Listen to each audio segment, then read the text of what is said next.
آية بيرم فلان سبا. أعوذ بالله من الشيطان الرجيم. بسم الله الرحمن الرحيم. وسيق الذين اتقوا ربهم إلى الجنة زمرا حتى إذا جاءوها وفتحت أبوابها وقال لهم خزنتها سلام عليكم طبتم فادخلوها خالدين وقالوا الحمد لله الذي صدقنا وعده وأورثنا الأرض نتبوأ من الجنة حيث نشاء فنعم أجر العاملين.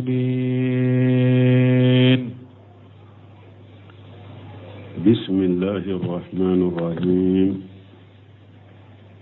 والصلاة والسلام على نبينا محمد وعلى آله وأصحابه وسلم تسليما كثيرا. سبحانك لا علم لنا إلا ما علمتنا إنك أنت العليم الحكيم. أستغفر الله الذي لا إله إلا هو الحي القيوم وأتوب إليه. اللهم انفعنا بما علمتنا وعلمنا ما ينفعنا وزدنا علما. بيتري سوية هجرية باكلياني كمناني أن بيناني أن ولون فلا شهر رجب من هجرة سانكال ولون فلانا بسونيو بسباناي ميلادي نصارو كجاتي بافلاني مغاني وورو سانكال فلو بسونيو تاني كونونتو ناي أمبي دورا بمو مسجد رجاق وامبو كونو. أعوذ بالله من الشيطان الرجيم. وسيق الذين اتقوا ربهم إلى الجنة زمرا إلى آخر الآيات. كنوا أنتم بني آيوك توسير لبن كسير كنوا درسوا ينصروا كانتو أي حديثا منون ناتي آية النفي بأنبي ولي رمي وأن سهل ابن سعدي رضي الله عنه قد سمنا سهل ابن سعدي مالك جيكبواما أن رسول الله صلى الله عليه وسلم قال ولك تشير لك تنونا كشباك كو لا يدخلن الجنة من أمتي 70,000 أو 700,000. Ciden ko abeddo arjanna kuna le kamanton la ba bi wolon fula ube ba keme wolon fula akhiju baduhum bi badi nube nyogum minakado hatta yadkhula awwaluhum wa akhiruhum lil jannata فوقل فلون لبون بدوار جنة كنو وجوههم ونيدو النور على صورة القمر ليلة البدر ونيدو النور بكمي كالو صورة كالو نابي أجيا دفلنا سومننا. النبي أمامة الباهلي رضي الله عنه يقول كارسمنا أبي أمامة الباهلي ما على كجيك وما قو سمعت رسول الله صلى الله عليه وسلم يقول وعلي أمتشيد ما على كتنون كسب تشيدن كتشيدن بافو وعدني ربي عز وجل وتشيدن قالت على الله تعالى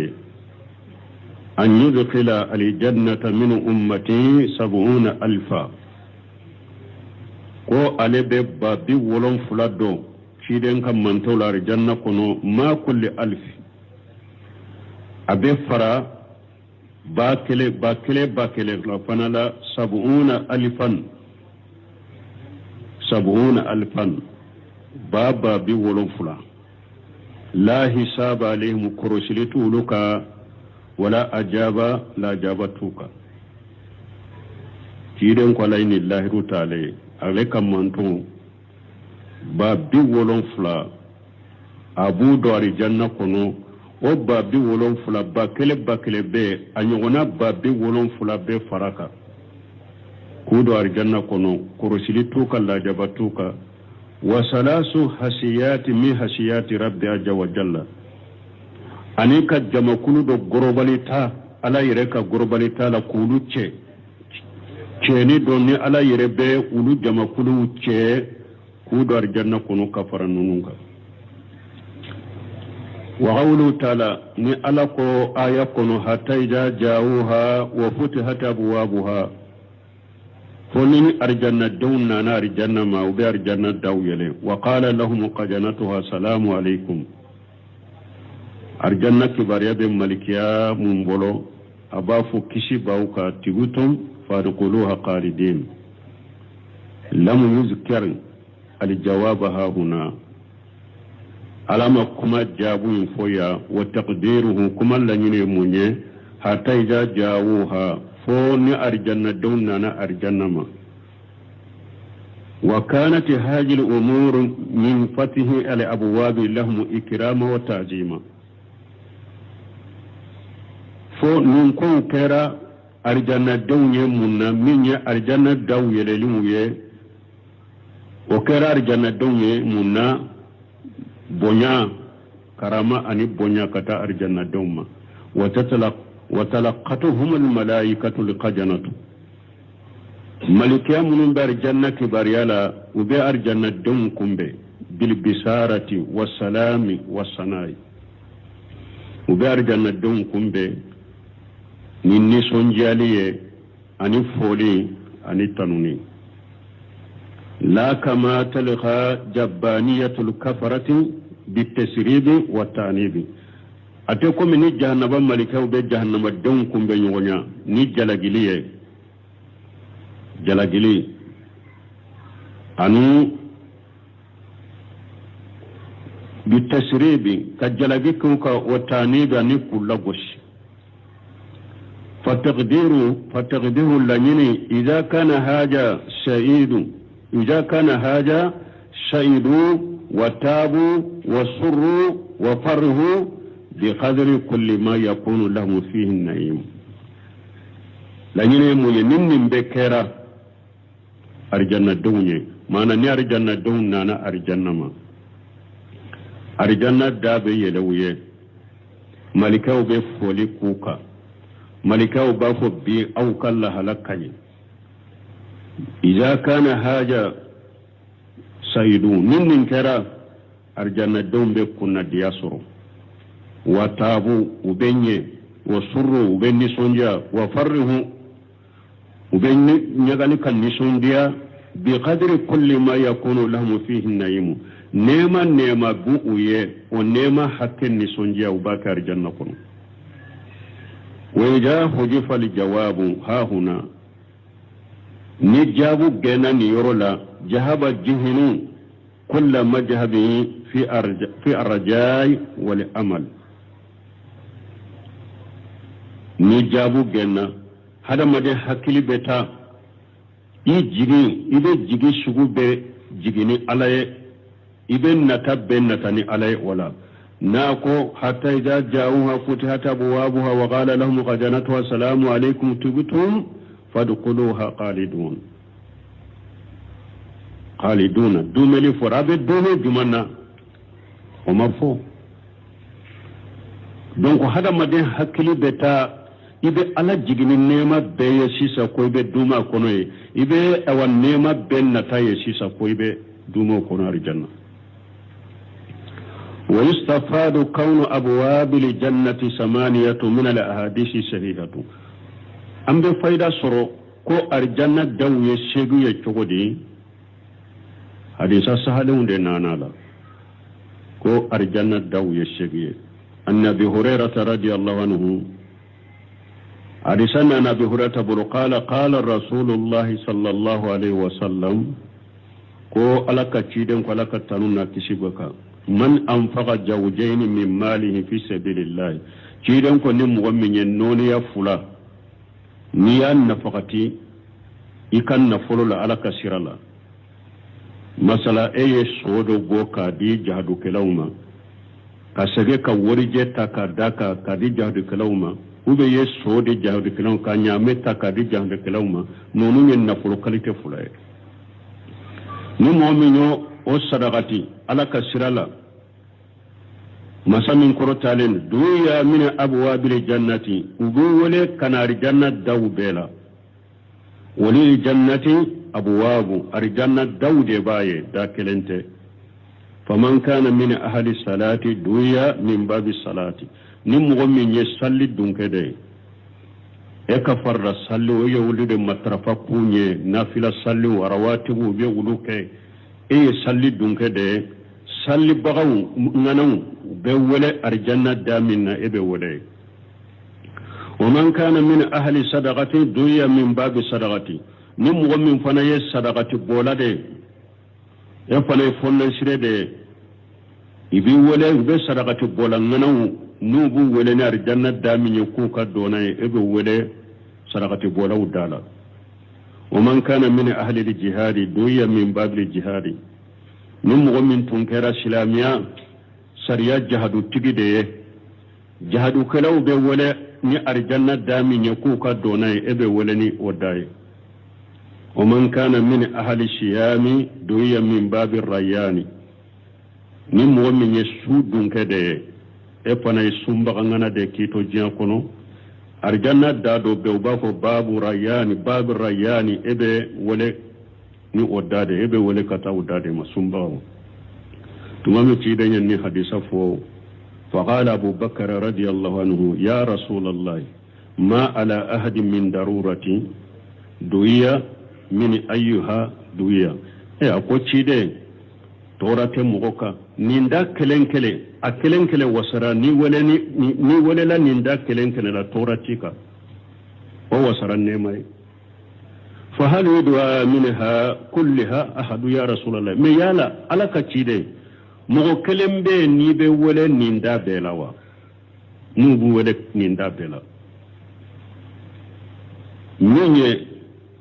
sallikala da ina wele saragati bola da unu wele jahadu kala da unu wele sumbaga da unu wele mogo kelen bo sorwa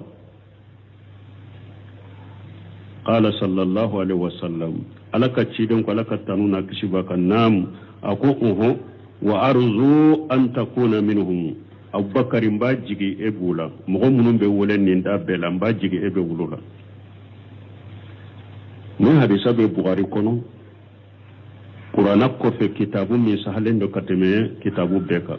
من هذا سبب كونو نيني تيدن كبكما كتاب بكر ما أرجانا داين بي أبو بكر بولا بلا ni ekoye be shige kanni abubakari de lagoshi ka kafiriya kube mankutu jugu nyini ko kala be munci abubakari ma e yere de bake ka dangal la shire ma droki yere halaki kitachiya parce que ciden ko la ka danga be mo ka mo mi bale ka shebon nan mo bale ka shebon nan ko lagoshi ala ka danga bi ka ibake ki yere halaki munun be abubakar lagosi rafida nunu nu be abubakar lagosi fo udo ba kafiriya kata ayaw do modo fe ku bilaka ibaka ki yere de halaki wote foyi tinya abubakar sidima nabun yuno ni cidan shembora la jinya ka hadama dembe abubakar de kausana be abubakar kausa na be ninna bu nyumo ni cidan shembora la abubakar kausa jinya mo be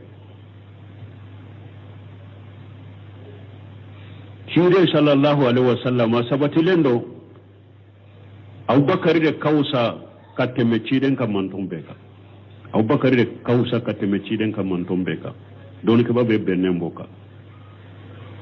ni cidan yere bora la abubakar kausa cidan ka mantumbe fo ko ni isa jigina parce que an ko isa ye ciden de parce que ni isa jigina jiyan laba isa ye ciden kan mantonde isa ye ciden ye kausa abubakar ye ciden kan mantonde isa ye ni ciden ni isa bora la ciden kan manton la abubakar de kausa na be bon ni abubakar na sabatara de kausa kateme ciden kan manton be ka bo ala ko ciden kan manton fana ka tibariya la kuntum khayra ummati ukhrijat lin nasi ta'muruna bil ma'ruf wa tanhauna 'anil munkari akon ne jama kunu nyem manton manto gojja kono ciden kan mantaw de kausa na be ni ala yire yo fo ko ciden kan manton kausa ni manton be ye bon ne abubakar fana kausa ni ciden kan manton be donc abubakar kausa manton be uba mausa be ni ciden bora la nabiyo bora la abubakar de kausa kateme jiya mo beka e da be se ko ciya cugodi e da be se ko lagosi cugodi wadi ato imamuna maliki jamana imba fo kulube maliki kama jahbila akum mugo be sheba nani nanye keleke silamaw ye jahaduke ambe qanimani baitul mali mi soro ako sheba nani baga shente baitul mali la fen kana duma baitul mali la wala ko walladhina jaa'u min ba'dihim yaquluna rabbana aghfir lana wa liikhwanina alladhina sabaquna bil iman ولا تجعل في قلوبنا قلا للذين آمنوا ربنا إنك رؤوف رحيم تمام على بيت المال دون يرفو أي مغو كونتلا أكو أني مغو منو نونا نشيبو كوفي تشيرني شيبو كوفي وبيد دواو كشيبو يه وبيد دواو كشيبو يه وبافو أنتي على شيبو منو تمنانيه إكانو دمكي أندو سكون كونو donc muma muna maliki ko akoni mugo min te shebaw ni ete dwawu kiye shebaw de dimi be eddu sukun kono akoy shente batil malila imamuna maliki rahimahullah awa aye imamuna maliki ya arafida kafiriya ka istimbato kabo aya doma li yaqija bihum al-kuffar li yaqija bihum al-kuffar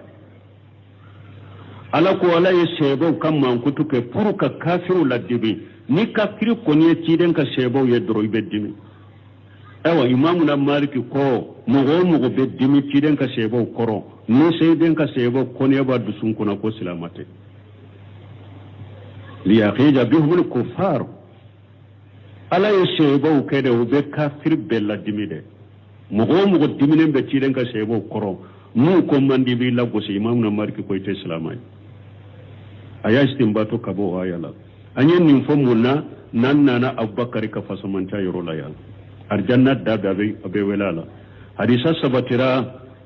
tuni mugo tammin nu be do arjanna kono ni cide ñu fara ñogon ka hadisa kelen kono asaratul mubassirin bil janna abubakar sidiq da ya foloy o mugo ta dondo la fana cide me fajiri salli ka nyesi jamama ako donje dugu jera bi ni mugo dugu jele bi jonye sadakati bo abubakar ko ne ako dugu jele bi don tara janajala abubakar ko ne ako dugu jele bi don tara bagamara bana bagatofo abubakar ko ne ako dugu jele bi don sunendo abubakar ko ne cide ko nonun te fara ñugon kam mo kelen kan don kono abara foy be do arjanna kono wala abubakar siddiq nun ala yere de yewulu tanu koy wasabiquna li awwalina min al muhajirin ala yutanu qur'ana kono cide ñu tanu gorobali sebo tanu gorobali ka saga abubakar nunu damana fasamantaw be mogo ka dabara te se ka nunun cinya ibake ki yere de cinya أن أبي هريرة وأن سهل بن سعد رضي الله عنه قال سمنا سهل بن سعد ملك جيكابوما أن رسول الله صلى الله عليه وسلم قال وألك تشيدي إن في الجنة ثمانية أبواب تشيدي قال الجنة دا شيء بأرجنة كنو أبد دا شيء بأرجنة لا باب منها يسمى الريان bonda dobe o ba fo marayanu kore munne ni hada madem ni na ni be fa bonda dobe a to yo kode la yadkhuluhu illa saimun o bonda mo site do kono ni sumbagawte abo kono mo ni be sungalo ni basu ibe sumbagawla an umar ibn khattab radiyallahu anhu قال سمعنا عمر بن الخطاب مالك جيك بما قال الرسول الله صلى الله عليه وسلم كو ألك تشيدن كو ألك تنونا كشباكا ما منكم من أحد تشيدنكم مغشيت أولا يتودو فيبلغ نيبه سلجي تكسلجي تكاني كاشي أدام أو فيسبغ وبن نيبه سلجي تكدفا أو فيسبغ الأدوى نيبه كسلجي تكدفا ثم يقول كف نيبافو أشهد أن لا إله إلا الله وأن محمد عبده ورسوله إلا فتحت له أبواب الجنة 8 يدخل من أيها شاء كيلن كوني مغمي سالجي تاكاني سالجي بانن كوفي سالجي كوفي داود فرن فناي نيبه سالجي دامنا فو بسم الله سالجي دامنا تو ibumbaji hadisaw dona do bolo ni de salliji damina ka fo bismillah wajibi yere do bolo sunna de do ko parce que hadisa min nana la hadisa makene me sunna do ni be salliji tay ka fo bismillah ibumbaji ko teliman ka gele doni ke bawo do ya gele ya ale ko hari ni be nyegen kono ni be salliji tay ibumbaji ko ka fo bismillah hari nyegen kono ako parce que ka kuma nyegen kono makaru de do ni be salliji ta ka bismillah fo wajibi de do ya wajibi gele ya do yere ko sunna de do donc ni sunna nana sunna haji ni sunna ni wajibi abe makaru boy wodi ati bumbaji bolo ale ko hari nyegen kono ka bismillah fo ewa be Sheikh Albani fana bolo ako hari nyegen munu nu ko ala to kana fula makaru do ni nyege sugute de akon an kan nyege sugu munu fule ni delala chogomi bana kota te sugune teye e ya ke dro betade ako folo nyege unde ni eye minke bana kota minke abi koro yede ube sugune bi koro yede odi atu ko ala ko sumay makaru dola ako min ni nyege sugu bana kota teye sugune teye kera dro betade rodi ato ko salliji har ni bata nyegen ko ni bumbay ko ka bismillah fo hari nan ko alaka to ko foli makaru nyegen ko na konni nye haju be makarhuli wala ni be salliji damine ba fo bismillah salliji bannen ko fe addu'a de fulan nye ashhadu an la ilaha illa allah wa anna muhammada abduhu wa rasuluhu adafa bi allahumma ajalani min al-mutatahhirin wa ajalani min ibadika salihin اللهم اجلني من التوابين واجلني من المتطهرين واجلني من عبادك الصالحين ابن فرقا نا يكرم غدوما كو انك فرفنا يكرم بدو تننا فرفنا يا توحيد كغلا بولو عليك واجب بebe توحيد دكا fo abe dugum min yoro mi beya ko karamo bado be saudiya tawhid karamo do onana karamo tele man ka ya kibariya me tawhid ko kada be tawhid dawala anana boala kata boala karamo min bora saudiya ye wanjiri organiser kwa ka fo dugu beye be ka nyugo soro ni suma sinana be wajulu ke ka muhadara ke be nana muhadara la karamo tawhid tigi nyana karamo ba min fule kana tawhid karamo min fule kana be deresu be damina ni tawhid de ka tawhid de fo me karamo bayin tara do salliji ko to ya de la salliji parce que abado chembe yoromi tawhid direte ka doala amandi o mowe aya damina ko bi muhadaram ba ke salliji chogode ka tawde karamo min be dugo na sigila ko ale yere kununa filila ko komi yala min karamo su gol benane maya ka kaddere su be ke salliji chogo ka te tawhid fo ko akorna fililen tora karamo bayne salliji chogo fo ka salliji chogo fo anana ni salliji banna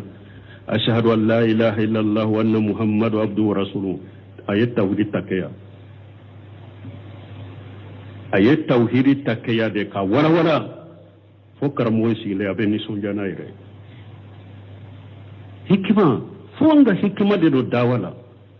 ni mogo munu ewa ma faamu ke folo ma dina faamu folo ma tawri faamu ma sunna faamu soro no otora ka fore kafre musirke bete hari salli chogo foli tawhidi be se ka fo aji karu nunu foli tawhidi be se ka prepare latike salli ji chogo foli tawhidi ba bedela be ni ewa ko keni dawa keni hikmaye ani mogo ka kalan chogo nyuma mogo be dina faamu o karamogo tara tawhidi atara tawhidi bonne yorodela ka wala wala lanyene munye hadisa kono ya ni ye salijita kanye kanin do fo arjanna dawbe yeleye o ba fo arjanna daw yelelen fule damin kadi ibe donay ni hadisa ya iranna arjanna daw yeshigiye ذكر ساعة أبواب الجنة نسأل الله من فضله العظيم أن يجعلنا من أهلها نهدي سمونو فنبنا فوق ونبنا كما أرجنا دا كوا كبو كو أرجنا داو كبو دي ويروالين دو منكسري على الدلاء وكمبي على الدلنا كفصا منجا بيني أكانك أرجنا دونكوية هارب بيمبين anka karamo bami rahimahullah ibn baz mbake ka kuma do lamme ka laje nyinin kele kala do ya nyinin ka ko ya la rijanna dum beta nyukon fo beta bonyo ko nawa ko nam ko rijanna dum beta bonyo ko na o yede ku kaddamu ka dafu ya rijanna kono awa nyinin kele kala ko ni rijanna dum na sabatira ko rijanna dum beta bonyo ko na ka nyugonye ibumbaya ko ne ba fe ala ka kenne yembe ala deli ala misala misanki ya rijanna kono bumbayi ko be ala deli nene aw ala kambe ke arjanna denye annabi hurairah radhiyallahu anhu fi hadisi safati tawil arisana na abu hurairah bolo hadisa jammin na ciden ka delili ka kibariya la fa yaqulu allah ta'ala ala ba fala min qur'an ya muhammadu abafo muhammadu أدخل من لا حساب عليه من أمتك من الباب الأيمن مغدو إكم منتولا أرجانا إوا داكين ينفع جما كلو دو إكم منتونا جما كلو دو كم منتونا كدوني أرجانا داي أكدا من بي أرجانا كريا فنا وهم شركاء الناس في الأبواب الأخرى نونو مغدو بجينين دو أرجانا داور ولا فنا والذي نفس محمد بيده سيرين كون كلنا نمسا محمد نمب مسا من بلو إنما بين المشارين من مشاعر الجنة الجنة دا فلان يغنچه ما بين إدادتي الباب أني دا فلان من دا أني من دا داني يغنچه لك ما بين مكة وهجرة أبونيا بكمي ديفرنسي من بمكة هجرة شيء مشارين أبادوا ni portu dila furaisa portu dobe nin fana be nyukon soro misare ni yo ode bo idada teni oye le wadai nyere dai arijanna da fulani nyugonche portu fulai ni nyugonche dai mbonya be komi makani hajara ba do be yoromia bahareni ni qataran hajara tumbo yoro hajara yo wulude bahareni nunu ani qataran ما نكت مكة فقطرة قطرة البحرين من فرنسا من قول يغن شار جنة دابونيا يودي وفي رواية أننا تقول لا مكة وبصرة مكة بصرة فنا بسامي يرمو بافو سيراغي من بمكة بصرة كده أرجانا داو بونيا يودي وأن أتبت بن قجواني قد سمنا أتبت بن قجواني ما أنه كتبهم أتبت بن قجواني يكتب كلا كم غوي فقال ولقد ذكر لنا أقول يا فواني أن ما بين مشارين من مشاعر الجنة كو الجنة بركو فلان يغنشه من بون يغنشه مسيرة 40 سنة كو سامبيناني تاما دبون يغنشه ولا ياتين عليه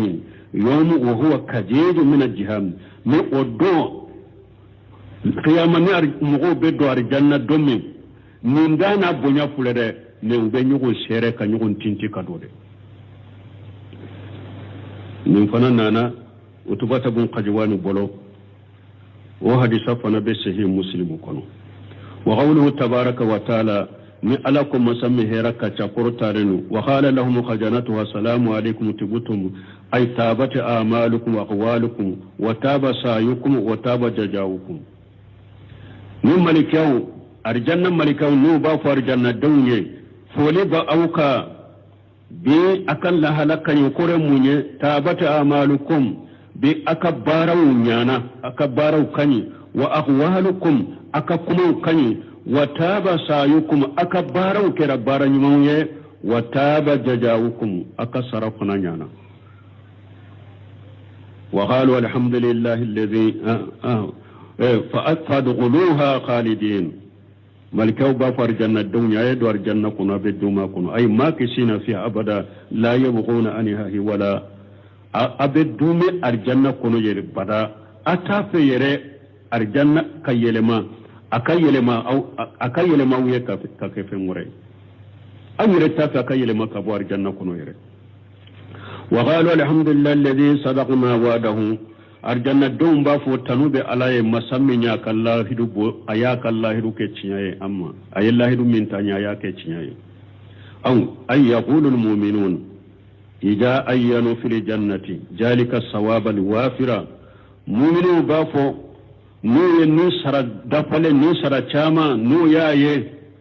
unyaye arjanna kunu wal atali ijama ani alaye soni ban min duma wan ni'mal muqima ani alaye num e wa nema dumale min dumaye wal mulkul kabira ani alaye marali ba min dumaye yaquluna inda zalika ووقت دسار جنة دوم بافو الحمد لله الذي صدقنا وعده أي الذي كان وعدنا على ألسنة رسل الكرام تنوب عليه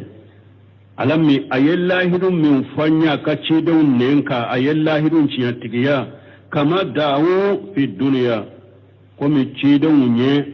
أفنيا كمولي جنيا تقومي مانا كما دعو في الدنيا كمي نأرجنا الدنيا دعوك كوكو جنيا كنو نوكو ربنا أنتي على واتينا ما وارثنا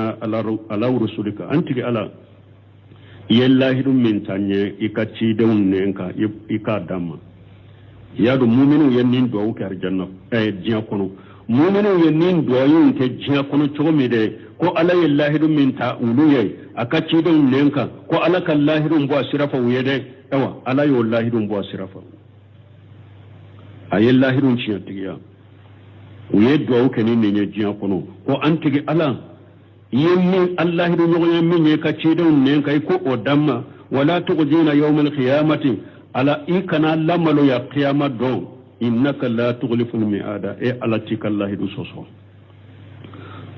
قوموا ينم كجيا تقومي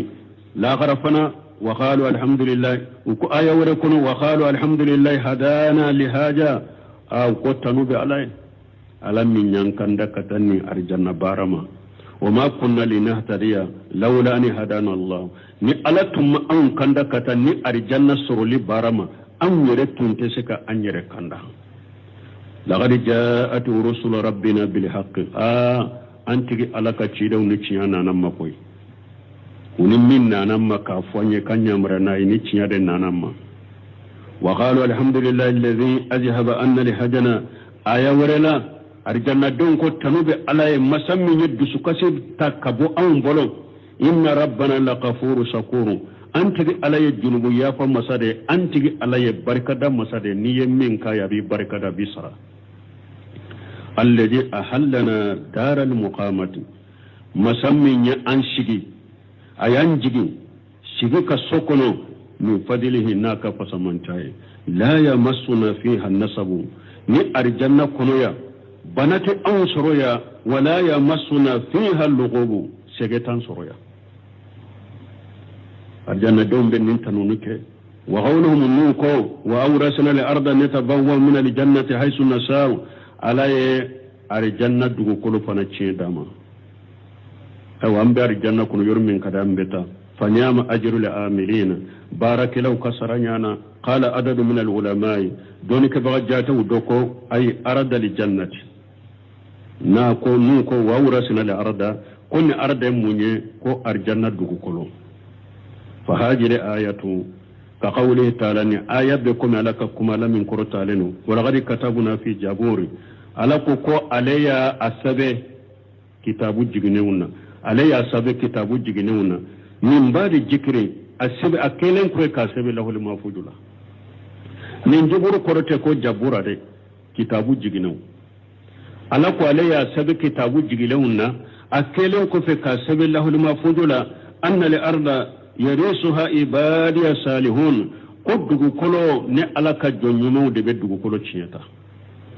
do ko nin dugu kolo jiya dugu kolo a ciye be de alaka jonyumo ndema do ko nin dugu kolo ni fulene nye awa ne ya sabe lahul mafujula ni ya sabe kitabu jiginuna ko arjanna dugu kolo ciye be dinka jonyumo ndema ولهذا قالوا نند كوسوكو نتبوأ من الجنة حيث نشاء أين شينا حللنا الجنة يرو كدا نيامبي جيغا كونو فنيام أجرنا على آمالنا سرانيانا سران من كيرا أنك سراي أنك بارا نموكا أنك بارا نموكا أنك سرا لنمين أنك باروكا أنك سرانيانا والنبي سيد كارسام نبي سيد مرضي الله عنه ألك جيكا وما قال أكو إن رسول الله صلى الله عليه وسلم سأل ابن السائد عن تربة الجنة كوتشيدا ابن السائد ينكا كو أرجنة بغو ويجمع فقال كو درم كتو أيتشيدا ينكا سأل ابن السائد عن تربة الجنة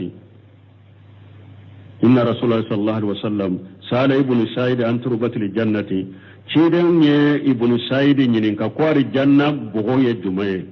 faqala ko daramu katum baydaw ako ari janna bogo jelendo pasi komi ñomugu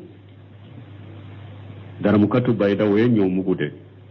ñomugu jelendo cogomi de ako ari janna bogo be o cogo de la miskun khalisun ewa mi akasa be comme misku de na senalendo nugo sitala a cence arjanna cence bogo min ba kono a jelendo pasi komi ñomugu de na kalasilendo ni nogo sitala ewa kasa be komi miski aha ninte faqala rasulullah sallallahu alaihi wasallam wala ka cidan ko sadaqa ako yeciñafo cidan ya ka kuma sabati ako yeciñafo arjanna ka bogo a cence be komi ñomugu de ni foyi nogo sitala akasa be komi miski wan nabi sayyid radiyallahu anhu aida karisa min abu sayyid ma tuguni qala ko inna ibn sa'id sa'ala rasulullah sallallahu alaihi wasallam an turbatil jannati hadisa wore nane bu sayyid ma o riwaye kono ale ko hadisa kono ko ibn sa'id de ci de nyininga hadisa folo la ci de ibn sa'id nyininga tumema ya ko yeci yafo hadisa fulanna abi sayyid bolo ibnu sa'id de ci da nyininka ako arjanna cence abogo ye jumaye faqala ci dan ko daramu katum bayda misku khalisun ako arjanna bogo cence abe komi ñomugu de ñomugu a jelendo pasi komi ñomugu de ni nogo sita kono akasa be komi miski donc ni ñere bunkasiro ni hadisa munun nati ni aya no fe kar janna mo kutu do de foñe wala hadisa min nana kwani ali ibn abi talib kuma min bena kwani ali ibn abi talib uma boyoro kenna anya nyini minye ewa ahmad shakiri amado parce que mi sahalendo akacha leto do donc ambatte men ninka boyoro te ni kumala bon kasiri yere ma boyoro foala aha وترى الملائكة حافين من حول العرش يسبحون بحمد ربهم وقضي بينهم بالحق وقيل الحمد لله رب العالمين. من ينكا ko anye saliji do min fa sharu la ilaha illa allah wa anna muhammad abdu rasul lam yajal min at-tawabin wa ajala min al-mutatahhirin bo ko ajalani min ibadika salihun saharaba doni ka ba dogo faraka do ba fo ko masaha o yoro masaha min at-tawabin wa min al-mutatahhirin o de sahara do bo de saha do fana ba fo ko niyo o nyogona faraka do basi taala allahu alam وترى الملائكة إذن ملكاوية هافين من حول الأرش وبكوري لا رسكر في الأولى يسبحون بحمد ربهم نوبو تجي على سبحانه الله فوق وقضي بينهم بالحق ألا يكيري تجي جون نيوغن تنتشناي وخيل الحمد لله رب العالمين قيامة كنا مغببي على تنو يارو الجنة دوني على تنو أنت منوكا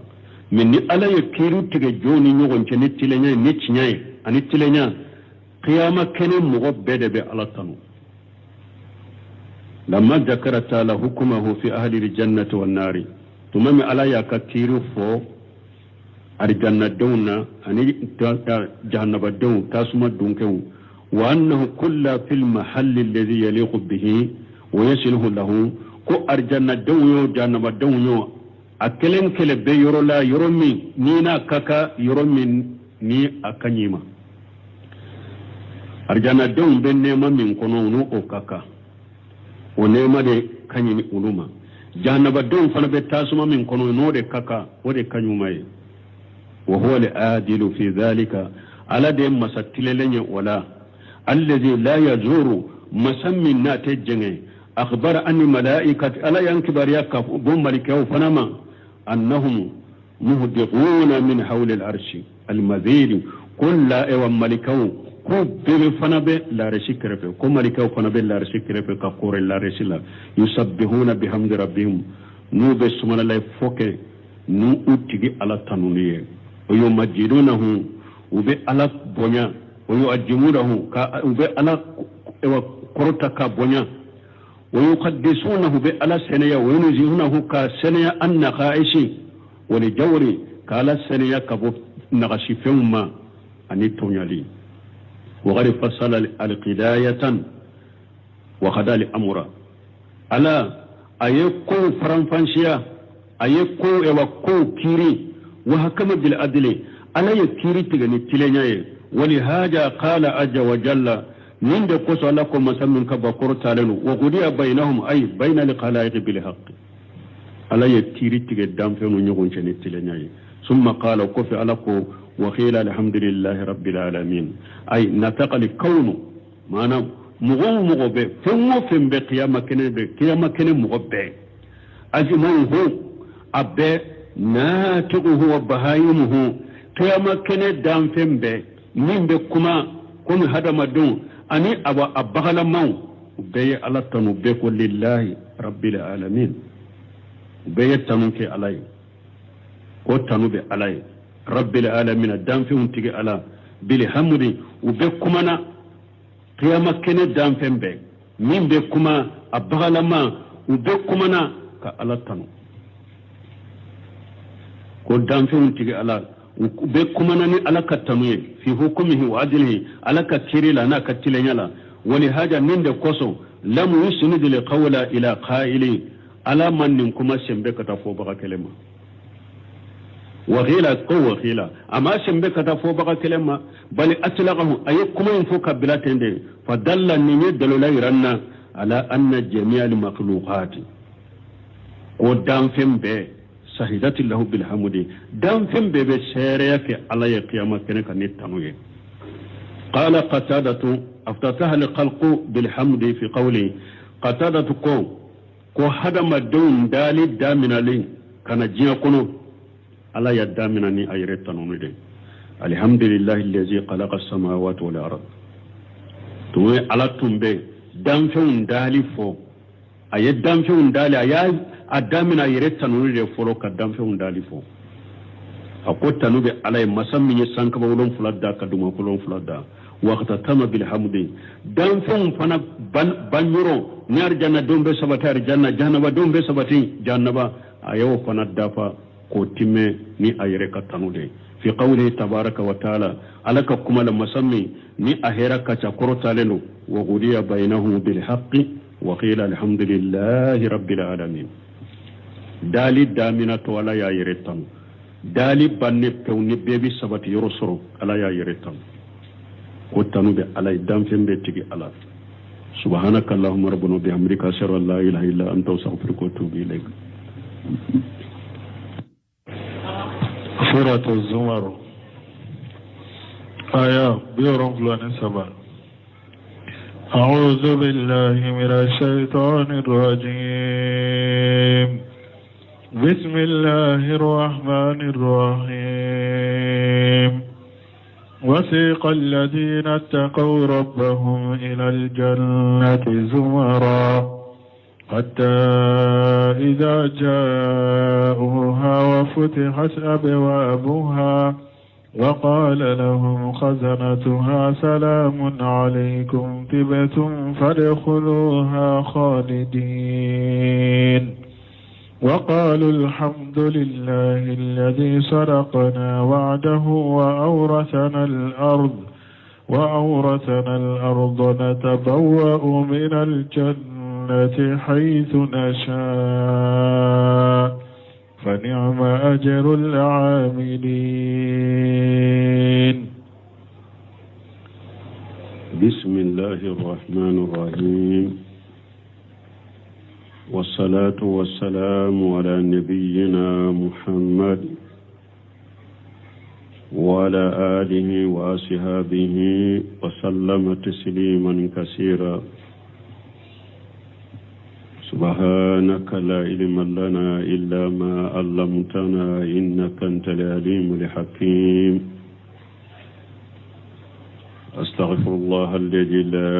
إله إلا هو الحي القيوم وأتوب إليه. اللهم انفعنا بما علمتنا وعلمنا ما ينفعنا وزدنا علما. بيترسو يهجريا باكلياني كمناني أن بيناني ولون فلا شهر رجب من هجرة سانكالو ولون فلانا بسونيو بسباناي ميلادي نصارو كجاتي بافلاني مغان وورو سانكالو فلو بسونيو تاني كونونتو ناي أمبي دورا بمو مسجد رجاق وامبو كونو. أعوذ بالله من الشيطان الرجيم. وشيغ الذين اتقوا ربهم إلى الجنة زمرا إلى آخر الآيات. كنوا أنتم بني آية وكا توسير لبن كسير كنوا درسوا ينصروا كانتو أي حديثا منون ناتي آية النفي بأنبي ولي رمي وأن سهل ابن سعد رضي الله عنه قد سمنا سهل بن سعد مالك جيكبواما أن رسول الله صلى الله عليه وسلم قال ولك تشير لك تنونا كشباك كو لا يدخلن الجنة من أمتي 70,000 أو 700,000 كيدن ko abeddo arjanna kuna le kamanton la baba bi wolon fula ube ba keme wolon fula akhiju baduhum bi badi nube nyogum minakado hatta yadkhula awwaluhum wa akhiruhum lil jannata fokul folonu labawum be do arjanna kunu wujuhuhum ونيدو النور على سورة القمر ليلة البدر ونيدو النور بكمي كالو سورة كالو نابي أجيا دفلنا سومننا. النبي أمامة الباهلي رضي الله عنه يقول كارسمنا أبي أمامة الباهلي ما على كجيك وما قو سمعت رسول الله صلى الله عليه وسلم يقول ko alayya me cide ma alaka tanuna kisibe ciden ga ciden ba fo wadani rabbi azza wa jalla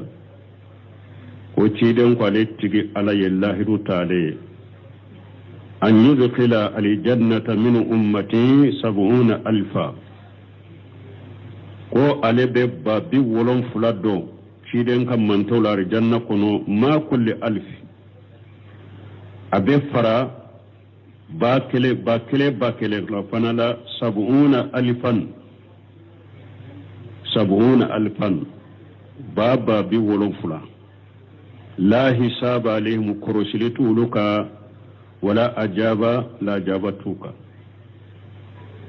ciden ko layni lahiru taale avec un menton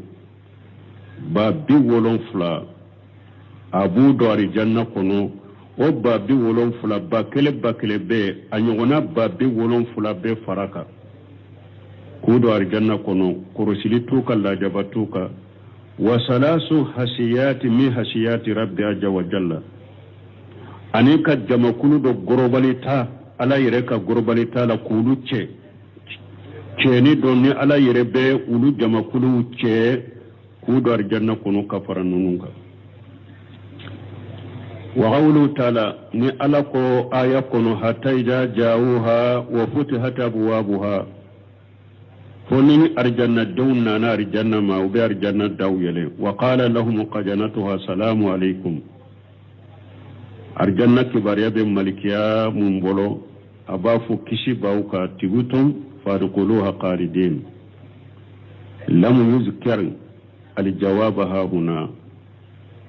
علامة كما جابوا فويا وتقديره كما لنين مني حتى إذا جاءوها فون أرجنا دوننا أرجنا ما وكانت هذه الأمور من فتح الأبواب لهم إكرام وتعزيم